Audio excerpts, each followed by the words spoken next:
సోమరి భార్య అనే కథ మనం ఈరోజు చెప్పుకుందాం. అనగనగా ఒక ఊరిలో రాము ఉండేవాడు. కష్టపడి పనిచేసే రైతు. ఖాళీగా ఉండడం అతనికి ఏమాత్రం ఇష్టం ఉండదు. ఎప్పుడూ ఏదో ఒక పని చేస్తూనే ఉండేవాడు. అతని భార్య పేరు సుమ.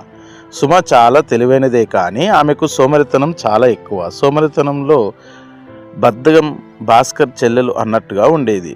ఉదయం ఆలస్యంగా నిద్రలేవడం, ఇంట్లో పనులు సరిగ్గా చేయకపోవడం ఆమె అలవాటు. రాము పొలం నుండి అలసిపోయి వచ్చినా అతనికి వండి పెట్టడానికి కూడా ఆమె బద్దకించేది. సుమ ప్రవర్తన వల్ల రాము చాలా ఇబ్బంది పడేవాడు. ఎన్నిసార్లు చెప్పినా ఆమె మారలేదు. ఒకరోజు రాము ఆమెకు ఒక పాఠం నేర్పాలని నిర్ణయించుకున్నాడు. రాముకు ఒక ఉపాయం తట్టింది. మరుసటి రోజు ఉదయం రాము సుమాతో ఇలా అన్నాడు: సుమా, ఈరోజు నేను పొలం పనికి వెళ్ళడం లేదు. మన ఇంట్లో ఉన్న పాతపెట్టులో మా తాతల కాలం నాటి బంగారు నాణ్యాలు ఉన్నాయని మా నాన్న చెప్పారు, కానీ అది ఎక్కడ ఉందో మర్చిపోయాను. ఈరోజు ఇల్లంతా శుభ్రం చేసి వెతికితే అది దొరకవచ్చు. నువ్వు ఇల్లంతా ఊడ్చి సామాన్లు సర్దుతూ ఉండు, నేను పేరెడు తవ్వుతాను అని చెప్పాడు. సుమ ఉత్సాహంగా సరే చేస్తానండి అన్నది. బంగారం అనగానే సుమలో ఎక్కడ లేని ఉత్సాహం వచ్చింది. వెంటనే నిద్రలేచి ఇల్లంతా ఊడ్చింది, దుమ్ము దులిపింది, పాత సామాన్లన్నీ బయటపడేసి సర్దింది. సాయంత్రం వరకు ఒక నిమిషం కూడా విశ్రాంతి లేకుండా ఇల్లంతా తలతలలాడేలా శుభ్రం చేసింది. కానీ ఎక్కడ పెట్టె దొరకలేదు. సాయంత్రం రాము లోపలికి వచ్చాడు. ఇల్లు చాలా అందంగా ఉండడం చూసి సంతోషించాడు. సుమ నిరాశగా, నేను ఇల్లంతా వెతికాను, ఎక్కడ బంగారు నాణ్యాలు పెట్టే దొరకలేదు అని చెప్పింది. అప్పుడు రాము నవ్వుతూ, సుమ, నిజానికి అక్కడ ఏ పెట్టలేదు, కానీ చూడు, నువ్వు పని చేయడం వల్ల మన ఇల్లు ఎంత అందంగా మారిందో. అంతేకాదు, రోజు బద్ధకంగా పండుకునే నీ ముఖంలో ఈరోజు ఒక రకమైన తేజస్సు, ఉత్సాహం కనిపిస్తున్నాయి. కష్టపడటంలో ఉండే తృప్తి ఇదే అని చెప్పాడు. సుమకు తన తప్పు తెలిసొచ్చింది. సోమరితనం వల్ల తన ఆరోగ్యం చెడిపోతుందని, సమయం వృధా అవుతున్నాయని గ్రహించింది.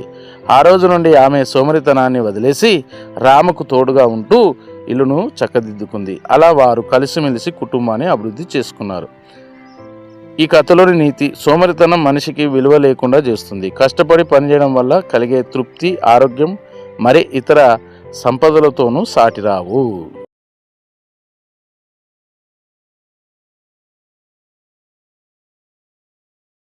జామ చెట్టు కథ ఈరోజు మనం చెప్పుకుందాం. ఒక ఊరిలో రాము అనే పిల్లాడు ఉండేవాడు. వాళ్ళ ఇంటి వెనుక భాగంలో ఒక పెద్ద జామ చెట్టు ఉండేది. అది రాము పుట్టినప్పుడే వాళ్ళ నాన్నగారు నాటారు. రాముకు ఆ చెట్టు అంటే ప్రాణం. ఎందుకంటే చిన్నప్పటి నుంచి రాము కూడా ఆ జామ చెట్టుకు నీళ్లు పోయడం, కంచె వేయడం, మందులు వేయడం జరిగింది. రాము పెంచడం ద్వారా ఆ చెట్టుపై అపారమైన ప్రేమ కలిగి ఉన్నాడు. రాము ప్రతిరోజు బడి నుంచి రాగానే ఆ చెట్టు ఎక్కి కూర్చునేవాడు. ఆ చెట్టు ఇచ్చే తీపి జామకాయలు అంటే రాముకే కాదు, అతని స్నేహితులకు కూడా చాలా ఇష్టం. సెలవు రోజుల్లో పిల్లలందరూ ఆ చెట్టు నీడలోనే ఆడుకునేవారు. ఎందుకంటే అది కొద్దిగా విస్తారమైన మండలు వేయడమే కాకుండా కొద్దిగా చల్లగా కూడా ఉండేది. ఒకసారి వేసవి కాలంలో చెట్టు నిండా పండ్లు కాశాయి. రాము ఆ పండ్లను ఎవరికి పెట్టకుండా ఒకడే తినాలని అనుకున్నాడు. ఎవరైనా అడిగితే పండ్లు ఇంకా పండలేదు అని అబద్ధం చెప్పేవాడు. తన స్నేహితుడు కూడా చాలా బాధపడేవారు. రాముతో తన స్నేహితులు ఇలా మాట్లాడేవారు: ఎందుకు రాము, పండ్లు పండిన తర్వాత పండలేదు అని అంటావు, అది అబద్ధం అవుతుంది కదా అని అనేవారు. అయినా సరే రాము అబద్ధమే చెప్పేవాడు. కొన్ని రోజులు గడిచాక ఒకరోజు పెద్ద గాలివాన వచ్చింది. రాము ఎంతో మంచిగా చూసుకుని ఆ జామ చెట్టు గాలికి చాలా ఊగింది. మరుసటి రోజు ఉదయానికి చాలా పండ్లు నేల రాలిపోయాయి. నేల మీద పడిన పండ్లను చూసి రాము ఏడవడం మొదలుపెట్టాడు. అప్పుడు వాళ్ళ తాతయ్య దగ్గరికి వచ్చి ఇలా అన్నాడు: చూడు రాము, ఈ చెట్టు తన దగ్గర ఉన్న పండ్లను అందరికీ పంచాలని కోరుకుంటుంది. నువ్వు దాచిపెట్టాలని చూశావు, కానీ ప్రకృతి వాటిని నేలపాలు చేసింది. మనం ఏదైనా సరే ఇతరులతో పంచుకున్నప్పుడే దానికి అసలైన విలువ ఉంటుంది. తాతయ్య ప్రేమతో చెప్పాడు. రాముకు తన తప్పు తెలుసుకున్నాడు. నేలరాలిన పండ్లలో మంచివి ఏరి తన స్నేహితులందరికీ పంచాడు. ఆ రోజు అందరూ కలిసి ఆ పండ్లు తింటూ ఆడుకుంటుంటే వచ్చిన సంతోషం రాముకు గతంలో ఎప్పుడూ కలగలేదు. రాము జీవితంలో ఒక మంచి అనుభవం కలిగింది. ఈ కథలో నీతి: దేవుడు మనకిచ్చిన వాటిలో ఇతరులకు పంచడం ద్వారా పుణ్యం, సంతోషం, ఆదరణ, ప్రేమను పొందే అవకాశం ఉంది. అర్ధరాత్రి అతిథి అనే కథ ఈరోజు మనం చెప్పుకుందాం. ఒక మారుమూల గ్రామం. ఆ గ్రామం పేరు తవ్వకుంట్ల. రవి అనే సాఫ్ట్వేర్ ఇంజనీర్ తన పాత స్నేహితుడి పెళ్లి కోసం ఆ ఊరికి వెళ్ళాడు.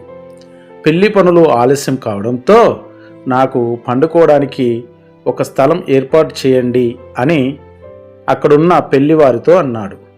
అపహాస్యంగా ఒక వ్యక్తి ఇలా అన్నాడు, కొద్ది దూరంలో గెస్ట్ హౌస్ ఉంది, వెళ్తావా అని నవ్వుతూ అన్నాడు. అప్పటికే అర్ధరాత్రి అయిపోయింది. రాత్రి 12 గంటల సమయంలో ఇప్పుడు నాకు స్థలం ఎవరిస్తారు? పాతదో కొత్తదో ఆ గెస్ట్ హౌస్కు వెళ్ళి ఈరోజు నిద్రపోతాను అనుకుంటూ బయలుదేరినాడు. ఒంటరిగా నడుచుకుంటూ వెళ్తున్నాడు. దూరంగా కుక్కలు అరుపులు, చెట్ల గాలి తప్ప మరే శబ్దం లేదు. గెస్ట్ హౌస్ చేరుకోగానే రవికి ఏదో మంచి వాసన వచ్చింది. గాలిలో మల్లెపూల వాసన వస్తుంది, కానీ చుట్టుపక్కల ఎక్కడ మల్లె చెట్లు లేవు. రవి ఇలా అనుకున్నాడు, చుట్టుపక్కల మల్లె చెట్లు ఉన్నాయేమో, ఎంత చక్కటి మల్లెపూల వాసన వస్తుందని మెల్లగా గదిలోకి వెళ్ళాడు. రవి తన గదిలోకి వెళ్ళి తలుపు గడియ పెట్టాడు. అలసటగా ఉండడంతో వెంటనే పండుకున్నాడు. సరిగ్గా 1 గంట సమయంలో ఎవరో తలుపు తట్టిన శబ్దం వినిపించింది.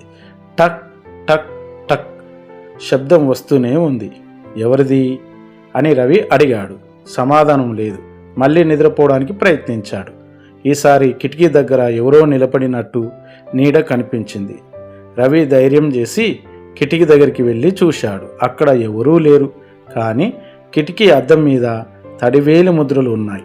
ఎవరబ్బా అంటే ఎవరు కూడా పలకట్లేదు. పెళ్లివారు నన్ను అపహాస్యం చేయడానికి భయపెడుతున్నారేమో అని అనుకుంటున్నాడు. అప్పుడే రవి ఫోన్ మోగింది. రవి ఫోన్ తీసి మాట్లాడాడు. తన స్నేహితుడు ఈ విధంగా చెప్పాడు, ఒరే రవి, పొరపాటున పాత గెస్ట్ హౌస్కి వెళ్ళావు. అది 10 ఏళ్ల క్రితం ఒక ప్రమాదంలో చనిపోయిన ఒక అమ్మాయి ఇల్లు. ఇప్పుడు అది ఖాళీగా ఉంటుంది, వెంటనే బయటికి వచ్చాయి అని కంగారుగా చెప్పాడు. రవి గుండె ఆగిపోయినంత పని అయ్యింది. వెంటనే వెనక్కి తిరగగానే గది మూలంలో ఒక తెల్లటి ఆకారం కనిపించింది. అది నెమ్మదిగా రవి వైపు చూస్తూ, నా గదిలోనికి ఎందుకు వచ్చావు అని గొంతు మార్చి అడిగింది. రవి భయంతో ప్రాణాలు అరిచేతిలో పెట్టుకొని వెనక్కి చూడకుండా పరిగెత్తుకుంటూ వెళ్ళి మండపం దగ్గరికి చేరుకున్నాడు.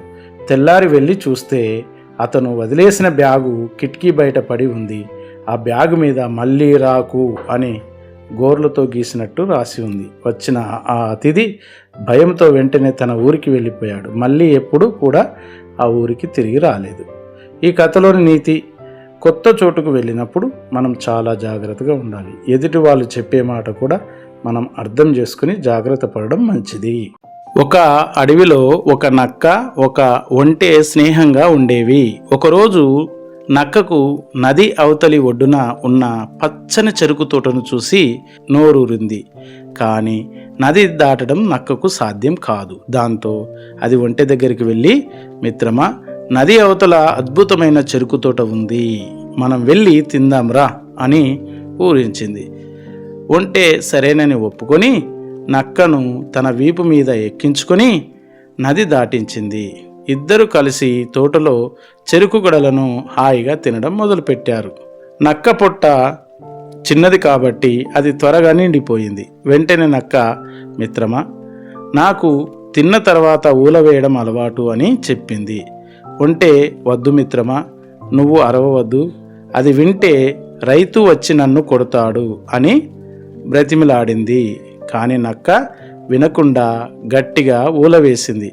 ఆ శబ్దం విన్న రైతులు కర్రలు తీసుకొని వచ్చారు. నక్క చిన్నది కాబట్టి పొదల్లో దాక్కుంది. ఒంటె పెద్దగా ఉండడం ద్వారా